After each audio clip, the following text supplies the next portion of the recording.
Hello Aries, Sun, Moon, Rising, and Venus signs. Kamusta kayo? Sana po ay nasa mabuti kayong kalagayan. Welcome back po sa Star Tarot. Kung bago kayo dito, welcome din kayo. Thank you for your support. I truly appreciate it. God bless you all. Aries, paunang mensahe ninyo ay rainbow. The most difficult part of a situation is over. Ayan, so napakaganda. Kasi siguro, challenging situation ang pinagdadaanan ng iba sa inyo at ang pinakamahirap na parte nito, no, ay eto na, tapos na or matatapos na. Kaya napakaganda na you'd be able to to surpass kung ano man ang pagsubok na to na maaring nararanasan ninyo. Okay? We have dagger, there's fear, worries, tense situations na maaring pinagdadaanan ninyo. So, probably, ito yon, no? Ito yon yung, sinasabi rito na yung difficult part ng situation is over. Maaring ito na, yung mga tensionadong sitwasyon. Okay?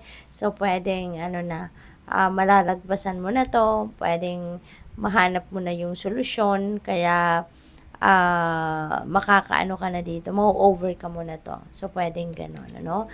Mapapawi na yung mga worries ninyo, yung takot ninyo, nararamdaman, yung ganun.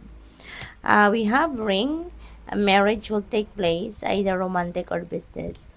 Ayan, so siguro, business partnership ito para sa iba sa inyo. Baka meron kayong papasuking business venture at maaaring meron kayong makakasosyo.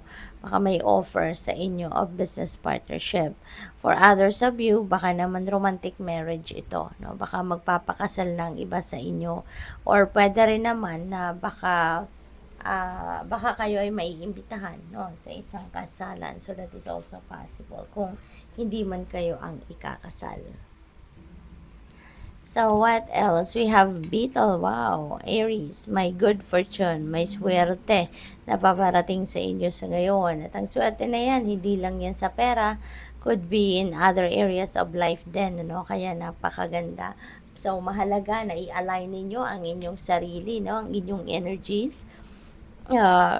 With this good fortune energy, para nang sa gayon, ma-attract talaga ninyo, mahatak talaga ninyo to sa buhay ninyo. So, tanggalin na yung mga negativity, no? Negative thoughts, feelings, emotions, negativity sa inyong energy field. So, as much as possible, tanggalin nyo na yan para walang makasabotage, no, sa energy na yan. We have wealth. Wow, Aries. Bonggang-bongga to, no? Good fortune. Sabi ko sa pera kanina, tapos meron tayong wealth energy. So, definitely, no, for most of you, meron ditong paparating na malaking amount ng pera. Meron ditong paparating na kayamanan, material things, no? At magkakaroon kayo dito ng pagkakataon na magkaroon ng abundance and prosperity.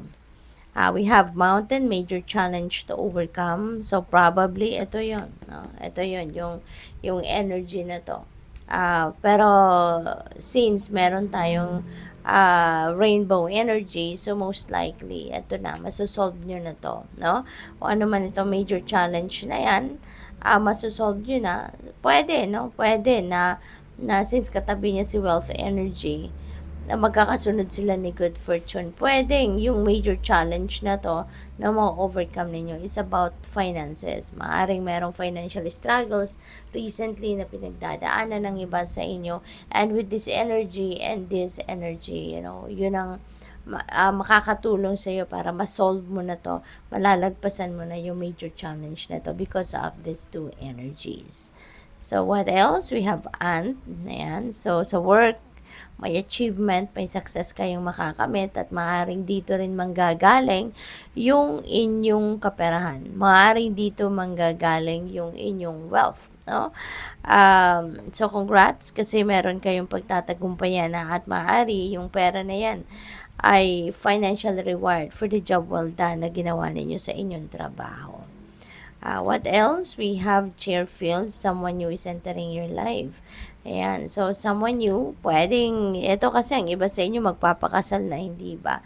So officially, magiging parte na ng pamilya ninyo yan, papangasawa mo, or since mag-aasawa ka na, So, officially, yung mga kapamilya ng magpapangasawa mo will be part of your life na rin. So, puwedeng gano'n ang ganap dito. Puwede rin na baka meron kang bagong kaibigan na mami-meet or puwedeng meron kang bagong, um, boss, 'no? So, that's going to be part of your life. Or baka merong manganganak, 'no, sa inyo or baka sa inyong kapamilya. What else? We have dark woman, and so you may be dealing or with a dark woman, or maybe you have a relationship with a woman with dark complexion or hair. Okay? So, pwedeng si dark woman, ito yung bagong taong papasok sa buhay ninyo. This could be this someone na entering your life, no? So, pwedeng siya yan. So, what else? We have four-leaf clover, great good fortune, Aries, napakaganda, 'di ba? Meron kayong good fortune energy. Tapos dito you have great good fortune energy. So ibig sabihin na 'to na talagang bubuhos ang swerte, no, sa buhay ninyo. So napakaswerteng-swerte ninyo sa ngayon. You are so blessed kasi eto na, no?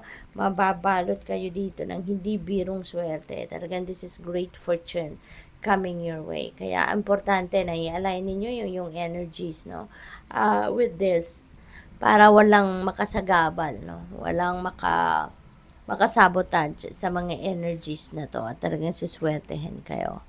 We have rat energy, someone working against you behind your back. Okay? So, maraming naiinggit siguro sa inyo. Pwedeng sa trabaho yan, no, most likely, or pwede rin nakapamilya ninyo, or mga kaopisina, 'di ba? You never know kung sino 'to, but someone is working against you behind your back. So, since nasa taas niya si anti-energy, so pwedeng sa trabaho ninyo 'to. Pwedeng katrabaho ninyo naiinggit sa'yo because of the success na nakamit ninyo, no? So, what else? We have yoke, feeling tied down or frustrated. Ayan. So, siguro, you will be feeling frustrated kasi alam mo kung sino yan. No? Maybe, na-pinpoint mo na kung sino yan sa mga katrabaho ninyo. Yung parang, ayan na nga, yung parang baka sinasabotage kayo nito or whatever. Kung anong sinasabi niya or anong ginagawa niya against you. So, good luck. Thank you for watching Love and Light. Namaste.